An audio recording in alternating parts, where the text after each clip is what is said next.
Bonjour et bienvenue dans cette vidéo. Aujourd'hui, je vais vous faire découvrir un outil qui va vous éviter de toujours répéter les mêmes textes et les mêmes formules. On perd beaucoup de temps, par exemple quand on écrit un mail, à mettre à la fin de ce mail bien cordialement, etc. Ou alors carrément des textes, des phrases complètes qu'on réécrit à chaque fois. Si on ajoute ça bout à bout, au bout d'un moment, on perd beaucoup de temps. Et donc, ce logiciel va nous permettre de saisir des textes juste en tapant un petit code. On va même carrément pouvoir créer des modèles d'email, des modèles en fait de n'importe quel texte que vous répétez souvent. Donc moi je l'utilise depuis plusieurs années maintenant, il existe des concurrents, j'utilisais avant un autre qui s'appelait Shortkeys lorsque j'étais sous Windows, mais en fait le logiciel était un peu rudimentaire et ils l'ont pas fait évoluer, ce qui fait qu'il n'était pas forcément très compatible avec les dernières versions de Windows. Text Expander, lui, est plus cher puisqu'il s'agit d'un abonnement par mois. Mais par contre, c'est une machine à tuer, c'est le meilleur qui existe.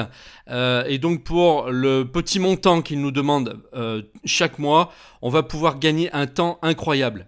Donc que vous soyez particulier ou professionnel, il y a une formule pour chaque.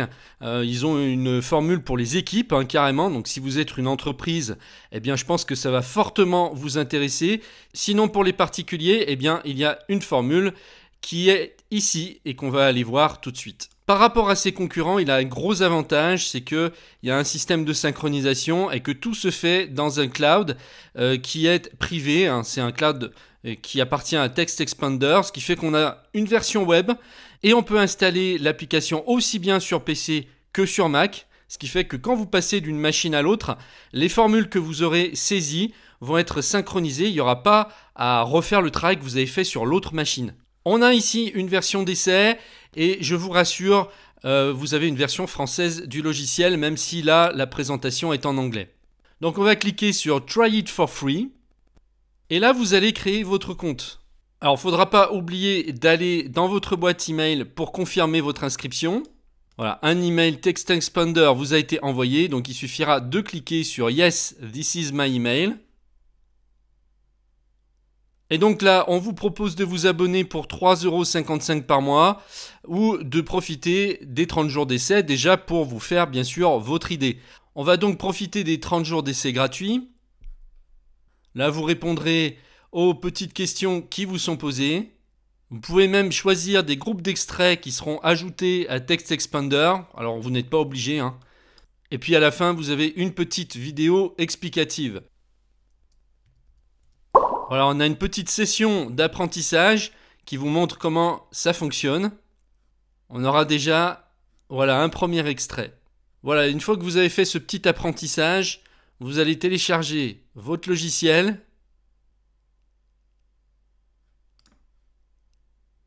On va aller dans téléchargement donc pour l'installer. Vous double-cliquez sur le fichier .dmg. Vous faites glisser Text Expander dans Applications. Dans le Launchpad, on va retrouver donc le logiciel ici et on va le lancer.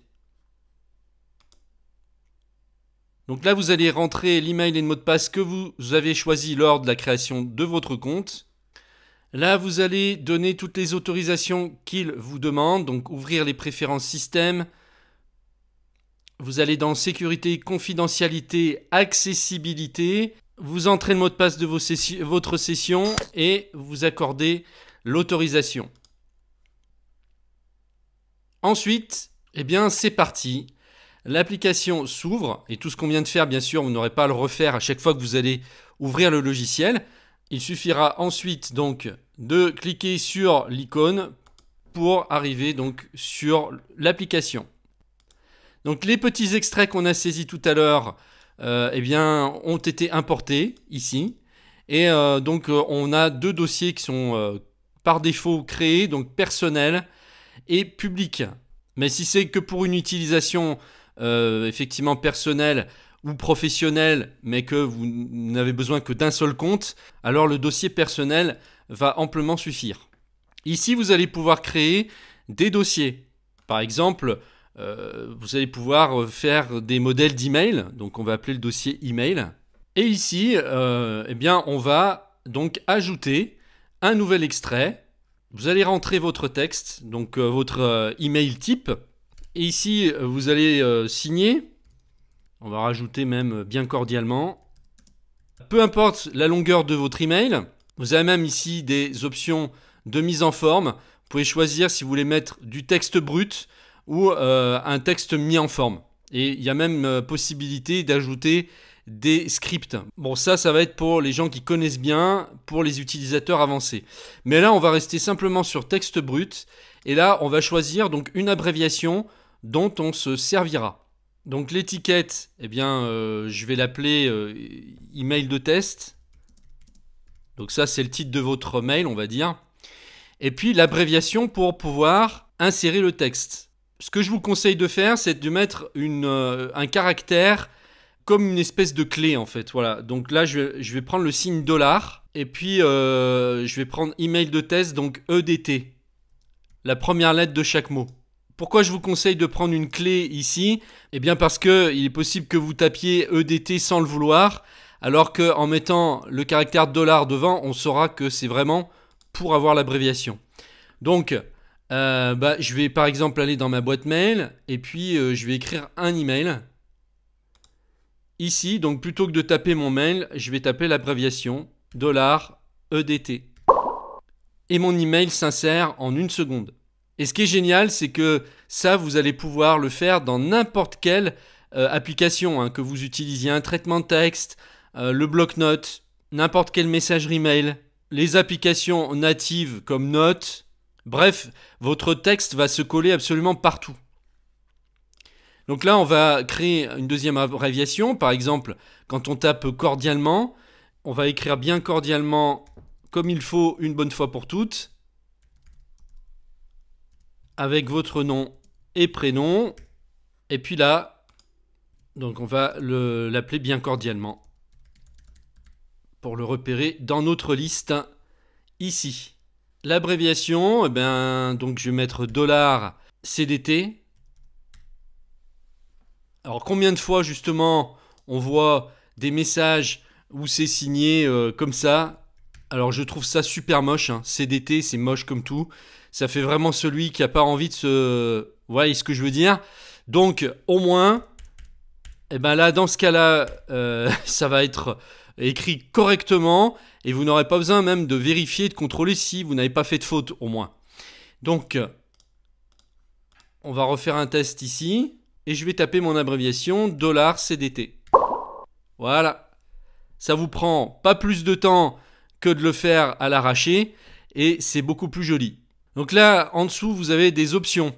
Respecter la casse, ignorer la casse, adapter à la casse de l'abréviation. Donc il y a énormément de possibilités. Moi, je l'utilise honnêtement de façon très basique finalement. Et j'utilise pas toutes les fonctionnalités, mais je sais qu'on peut faire énormément de choses avec. Donc là, tout ce que vous faites ici, toutes les abréviations que vous enregistrez vont être synchronisées sur le cloud. Et donc si vous utilisez une autre machine, par exemple là, vous l'avez fait sur votre ordinateur de salon, eh bien quand vous allez prendre votre ordinateur portable, vous allez simplement installer le logiciel, rentrer votre identifiant et votre mot de passe et il va ressortir tout ce que vous avez créé avant, il va synchroniser. Donc le travail que vous faites une fois, vous n'avez pas à le refaire. Pareil, si jamais vous changez d'ordinateur, que vous avez un problème, que votre disque dur est effacé, tout le travail que vous aurez fait sera sauvegardé dans le cloud et n'importe quel moment, il suffira de réinstaller Text Expander, de rentrer votre email, votre mot de passe et de retrouver tout ce que vous aviez déjà créé. Et puis pour les entreprises qui ont des équipes, eh bien vous allez carrément pouvoir travailler en collaboration. Chacun va avoir son compte et va pouvoir partager les abréviations qu'il va créer.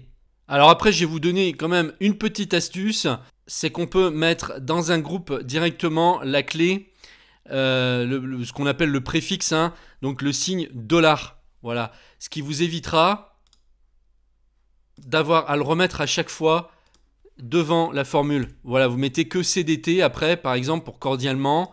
Email de test, vous mettez plus $EDT, mais EDT directement. Et vous voyez que c'est rajouté automatiquement. Alors après, on n'est pas obligé de mettre de préfixe, hein, si vous voulez avoir vraiment une formule différente à chaque fois, bon bah alors vous retournerez dans les réglages, vous enlèverez le préfixe et vous mettrez vos propres combinaisons pour chaque extrait. Alors ça va être très intéressant aussi au niveau des notifications. Je vous conseille ici de les autoriser. Pourquoi ? Parce que des fois on oublie qu'on a créé des extraits pour certaines formules et lui il va nous le rappeler. Voilà donc pour la prise en main de ce petit logiciel. Là on a vu vraiment les fonctions de base. Mais il y a vraiment toutes sortes de possibilités. C'est vraiment le meilleur dans cette catégorie. Alors certes c'est un abonnement. Mais si ça vous fait gagner beaucoup de temps, les 4 heures que vous payerez seront largement amorties. Donc à vous de voir. En tout cas, vous avez la version d'essai 30 jours. Je vous mets le lien en dessous de la vidéo pour que vous puissiez tout de suite l'essayer. Je vous remercie de m'avoir suivi et je vous dis à très bientôt. Au revoir.